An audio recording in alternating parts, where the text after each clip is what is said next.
Bien. Et bien dans cette première vidéo, nous allons voir ce qu'est l'impôt.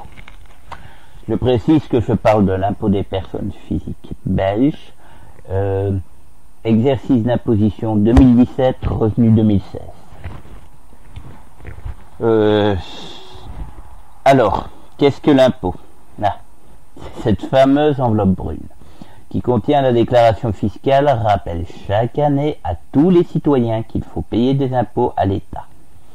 Force est de reconnaître que cette idée ne réjouit pas grand monde. Via ce document, ou son équivalent informatique appelé taxon web, les habitants du royaume doivent déclarer ce qu'ils ont gagné au cours de l'année écoulée, et c'est en fonction de ces revenus et de toute une série de données que le montant dû par chaque citoyen est savamment calculé.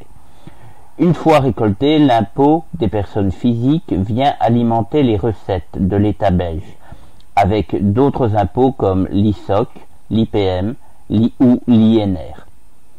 C'est ce que l'on appelle les impôts indirects.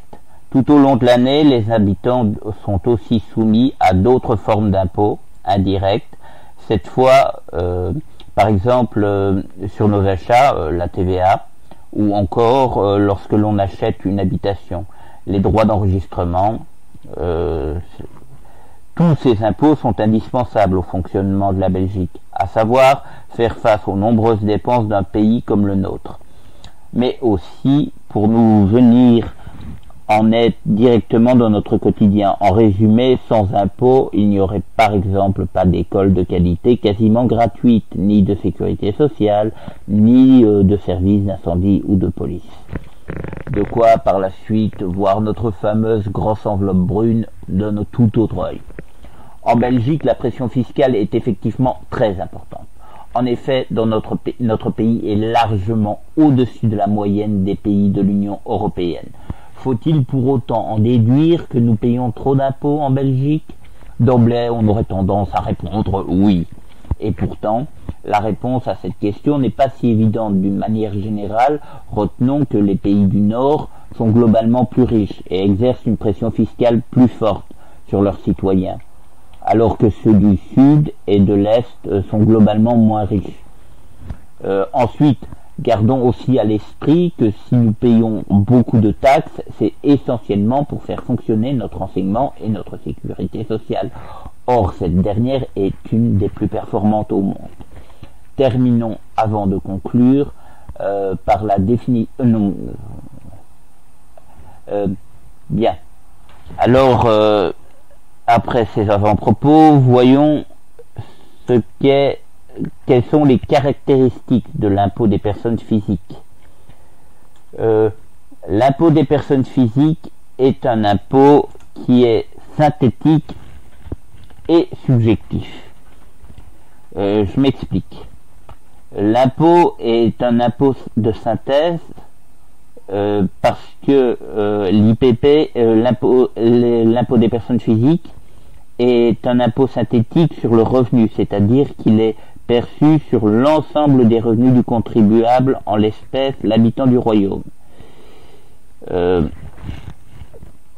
Et c'est un impôt subjectif parce que l'impôt des personnes physiques est également un impôt subjectif parce qu'il est établi en tenant compte de la situation personnelle du contribuable, situation qui a une répercussion sur ses facultés contributives. C'est ainsi qu'interviennent pour le calcul de l'impôt de l'état civil, s'il est marié, cohabitant ou divorcé, la charge de famille, s'il a des enfants à charge ou d'autres personnes à charge, certaines dépenses personnelles, emprunts, frais de garde, et la hauteur du revenu, ainsi que la nature du revenu, et d'autres éléments similaires. Il y a aussi la progressivité de l'impôt. Le tarif de l'impôt des personnes physiques est progressif. En d'autres termes, le pourcentage de l'impôt augmente dans la mesure où le revenu s'accroît.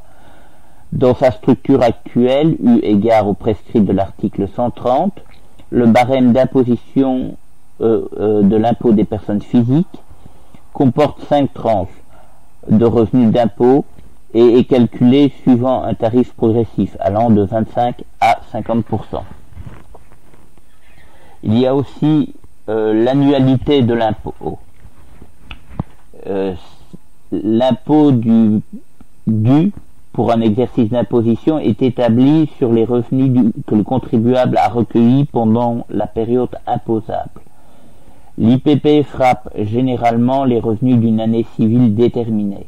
La période dont les revenus doivent servir de base à l'imposition s'appelle période imposable. L'exercice d'imposition correspond à l'année à laquelle sont rattachées les règles relatives à l'établissement de l'imposition sur les revenus de la période imposable. Il est désigné ordinairement par le millésime de l'année qui suit celle de la période imposable.